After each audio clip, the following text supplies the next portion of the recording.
Hari Raya Paskah. Imamat 23 ayat 5. Dalam bulan yang pertama, pada tanggal 14 bulan itu, pada waktu senja, ada Paskah bagi Tuhan. Latar belakang sejarah. Sejak keluarnya bangsa Israel dari Mesir sekitar tahun 1445 sebelum Masehi, orang Ibrani, kemudian disebut orang Yahudi, telah merayakan Paskah setiap tahun di musim semi, umumnya dekat hari Jumat Agung dan Paskah.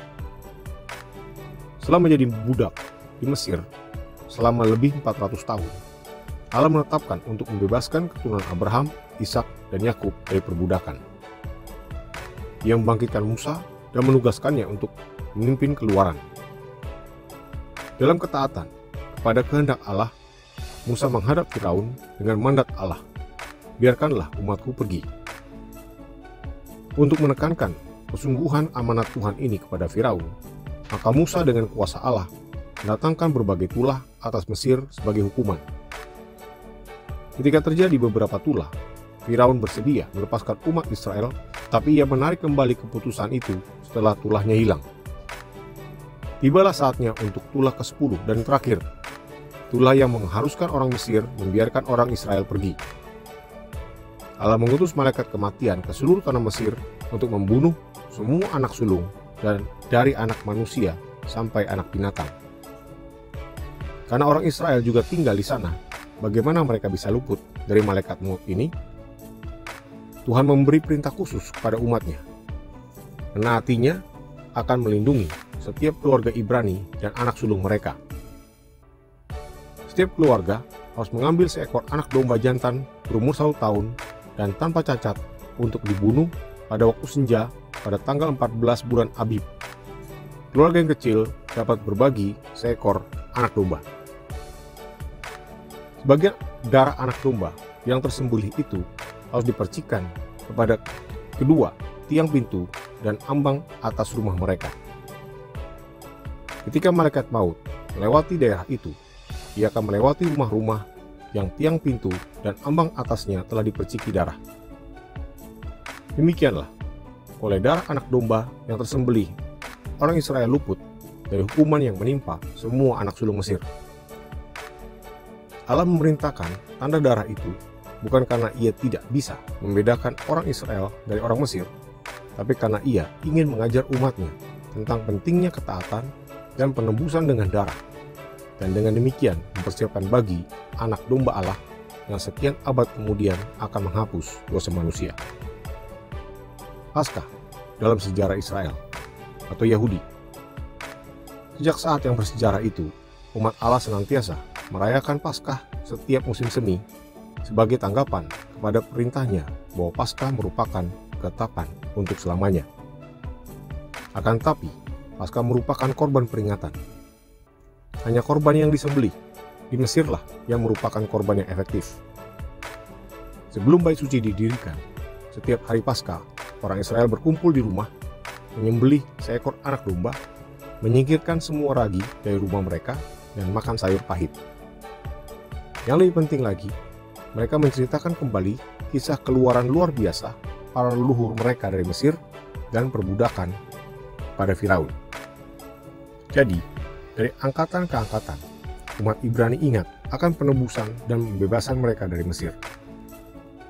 Ketika bait suci selesai dibangun, Allah memerintahkan bahwa perayaan Paskah dan penyembelihan anak domba dilaksanakan di Yerusalem. Beberapa kali, Perjanjian Lama mencatat perayaan Paskah yang istimewa di kota kudus itu. Paskah juga dirayakan oleh orang Yahudi pada zaman Perjanjian Baru. Salah satunya peristiwa masa kecil Yesus yang tercatat terjadi ketika orang tuanya membawa dia ke Yerusalem sebagai anak berusia 12 tahun untuk merayakan Paskah. Kemudian hari, Yesus secara tetap pergi ke Yerusalem untuk merayakan Paskah. Perjamuan terakhir dari Yesus bersama murid-muridnya di Yerusalem sesaat sebelum disalib merupakan perjamuan Paskah. Yesus sendiri disalibkan pada hari Paskah sebagai anak domba Paskah, itu yang membebaskan semua orang yang percaya dari dosa dan kematian. Orang Yahudi dewasa ini masih merayakan Paskah, walaupun sifatnya sudah agak berubah. Karena tidak ada bait suci lagi di Yerusalem, di mana seorang anak domba dapat disembelih dalam ketaatan kepada Ulangan 16 ayat 1-6. Perayaan Yahudi masa kini disebut Seder, tidak lagi dirayakan dengan anak domba yang disembelih. Namun keluarga masih berkumpul. Semua ragi dibuang dengan upacara khusus dari rumah-rumah Yahudi, dan kisah keluaran dari Mesir diceritakan kembali oleh kepala keluarga itu. Paskah dan Yesus Kristus. Bagi orang Kristen, Paskah penuh dengan lambang yang bersifat nubuat karena menunjuk kepada Yesus Kristus. Perjanjian Baru dengan tegas mengajarkan bahwa Hari Raya Yahudi merupakan bayangan dari apa yang harus datang, yaitu penebusan melalui darah Yesus Kristus. Perhatikan hal-hal berikut dalam Keluaran 12 ayat 1-51 yang mengingatkan kita pada Sang Juru Selamat dan kehendaknya bagi kita. 1. Inti dan jiwa peristiwa Paskah adalah kasih karunia Allah yang menyelamatkan. Allah mengeluarkan orang Israel dari Mesir bukan karena mereka itu layak, tapi karena Ia mengasihi mereka dan setia kepada perjanjiannya. Demikian pula, keselamatan yang kita terima dari Kristus sampai kepada kita melalui kasih karunia Allah yang menakjubkan. 2. Darah yang dipercikan pada tiang pintu dan ambang atasnya dimaksudkan untuk menyelamatkan anak sulung dalam setiap keluarga dari kematian. Darah ini menunjuk kepada penumpahan darah Yesus di salib supaya menyelamatkan kita dari kematian dan dari murka Allah terhadap dosa. 3. Anak domba Paskah itu adalah sebuah korban yang berfungsi sebagai pengganti anak sulung. Korban ini menunjuk kepada kematian Yesus Kristus sebagai ganti kematian orang percaya. Paulus secara tegas menyebut Kristus anak domba Paskah kita yang dikorbankan demi kita. 4. Anak domba jantan yang akan disembelih haruslah tanpa cacat. Anak domba itu melambangkan ketidakberdosaan Kristus, anak tunggal Allah yang sempurna. 5. Memakan daging anak domba itu melambangkan manunggalan masyarakat Israel dengan kematian anak domba itu, kematian yang menyelamatkan mereka dari kematian jasmania. Demikian pula, ikut serta dalam perjamuan kudus melambangkan keikutsertaan kita dalam kematian Kristus, kematian yang menyelamatkan kita dari kematian rohani. Sebagaimana halnya dengan Paskah, hanyalah korban yang pertama, kematiannya disalib menjadi korban yang efektif. Kita mengadakan perjamuan kudus sebagai suatu peringatan akan Dia. 6. Memercikan darah pada tiang pintu dan ambang atasnya dilaksanakan dengan iman yang taat. Tanggapan iman ini datangkan penebusan melalui darah.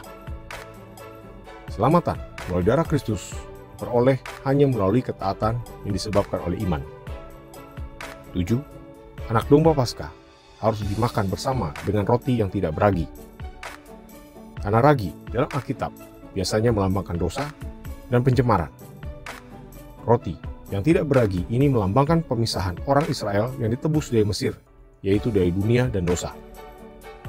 Demikian pula, umat Allah yang ditebus dipanggil untuk memisahkan diri mereka dari dunia yang penuh dosa dan menyerahkan diri kepada Allah saja.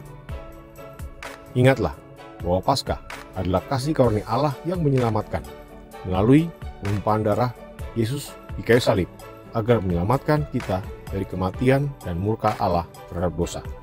Semoga Tuhan Yesus memberkati.